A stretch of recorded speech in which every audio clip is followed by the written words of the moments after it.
Next question is from polynomials. యాక్చువల్గా ఇది six మార్క్స్కి అడిగే ఛాన్స్ ఉంది. ఇలాంటి ఈజీ ప్రాబ్లమ్స్ మాత్రం అస్సలు మిస్ చేసుకోకండి. Verify that -√2, √2 and -3 are the zeros of the polynomial. Root values చూడంగానే మీరు మాత్రం టెన్షన్ పడద్దు. And polynomials x³ + 3x² - 2x - 6 and check the relationship between zeros and coefficients అన్నారు. ఫస్ట్ ఆఫ్ ఆల్ ఇవి zeros of the polynomial అవునో కాదో check చేద్దాము. p(x) ప్లేస్లో given that p(x) x³ + 3x² - 2x - 6. ఇప్పుడు ఫస్ట్ నేను -2 p(-2)ని సబ్స్టిట్యూట్ చేస్తున్నా x ప్లేస్లో.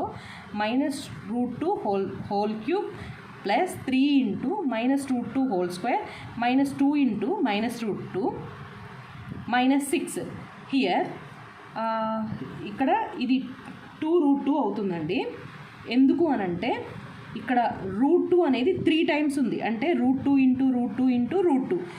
ఇది కాస్త హోల్ స్క్వేర్ అయితే స్క్వేర్కి రూట్కి క్యాన్సిల్ అయిపోతుంది కాబట్టి √2 మిగిలింది. అందుకనే 2√2 అయింది. ఇక్కడ మైనస్ ఉంది. మైనస్ పవర్లో ఆడ్ నెంబర్ ఉంది కాబట్టి ఖచ్చితంగా మైనస్ వస్తుంది. ప్లస్ 3 ఇంటూ స్క్వేర్కి రూట్కి క్యాన్సిల్ 2 మైనస్ ఆఫ్ మైనస్ అంటే +2√2 -6. Here -√2 +√2 these 2 are cancel. 3 2 are 6 -6. ఇది కూడా క్యాన్సిల్ అవుతుంది 0. అంటే వాళ్ళు చెప్పింది జీరో ఆఫ్ ద పాలినామియల్ ఒకటి ప్రూవ్ అయింది. ఈసారి +√2ని సబ్స్టిట్యూట్ చేస్తున్నాను. √2 whole cube plus 3√2 whole cube whole square -2√2 -6. ఇందులో కూడా 2√2 అవుతుంది.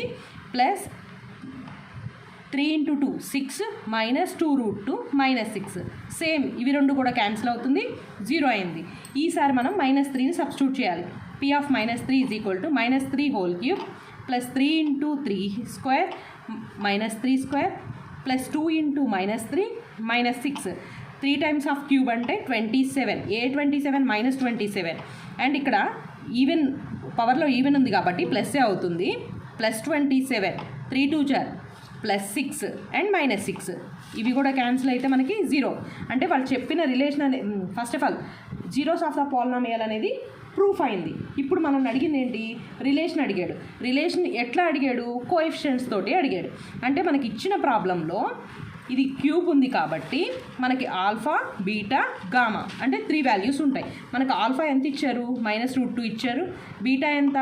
+√2 అండ్ గామా ఎంత ఇచ్చారు? -3 ఇచ్చారు. మనకి సమ్ ఆఫ్ ద రూట్స్ తెలుసు కదండి. Alpha plus beta plus gamma = -b/a.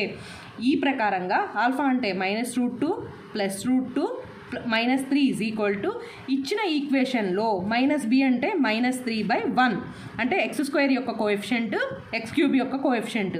ఇక్కడ క్యాన్సిల్ పోతే -3 -3. ఇది ప్రూవ్ అయింది. ఇప్పుడు alpha into beta into gamma product of the roots అంటే ఏంటి? -b/a అవుతుంది. ఆల్ఫా బీటా గామా మనకి ఇచ్చినవి ఏంటి? -√2 ఇంటూ +√2 ఇంటూ -3 ఇక్కడ మన కాన్స్టెంట్ -6/1. దట్ మీన్స్ ఇది హోల్ స్క్వేర్ అవుతుంది కాబట్టి స్క్వేర్కి రూట్కి క్యాన్సిల్ అవుతుంది. 2 ఉంటుంది. -(-) +3.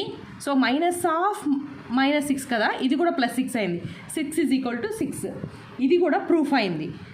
సమ్ ఆఫ్ ద రూట్స్ అయిపోయింది, ప్రోడక్ట్ ఆఫ్ ద రూట్స్ అయింది. And also alpha beta, beta gamma, gamma alpha C/A. ఇది కూడా ఉంది కదా 3 టైమ్స్ ఉన్నప్పుడు. ఆల్ఫా అంటే -√2 into √2 plus √2 into -3 plus -3 into √2 -2/1. ఈ -2/1 ఎక్కడి నుంచి వచ్చింది? క్వాడ్రాటిక్ ఈక్వేషన్ నుంచి వచ్చింది. సో ఇది స్క్వేర్కి రూట్కి క్యాన్సిల్ అయితే -2 -3√2 -3√2 -2. సారీ, ఇది మైనస్ అవుతుంది. మైనస్ ఇంటూ మైనస్ ప్లస్ కాబట్టి ఈ రెండు క్యాన్సిల్ అవుతాయి. Both sides -2. అంటే ఇప్పుడు మనకి ఇచ్చిన రిలేషన్ కూడా మనం చెక్ చేసాము. ఇది 6 మార్క్స్కి ఇచ్చే అవకాశం ఉంది కాబట్టి మిస్ చేసుకోకండి. Thank you. మీకు గుర్తు రావాల్సింది ఏంటి అంటే మనకి ఇచ్చిన పాలినామియల్లో పవర్లో 3 ఉంది అంటే ఆల్ఫా బీటా గామా వస్తుంది. Alpha plus beta plus gamma అంటే -b/a. Alpha beta beta gamma plus gamma alpha అంటే C/a. ఆల్ఫా బీటా గామా అంటే -d/a. ఇందులో మనకిచ్చిన వాల్యూస్ని వన్ సైడ్ చేస్తూ ఇంకొక సైడ్ ఈక్వేషన్లో ఉన్న కోఎఫిషియెంట్స్ని మనం సబ్స్టిట్యూట్ చేయాలి. Thank you.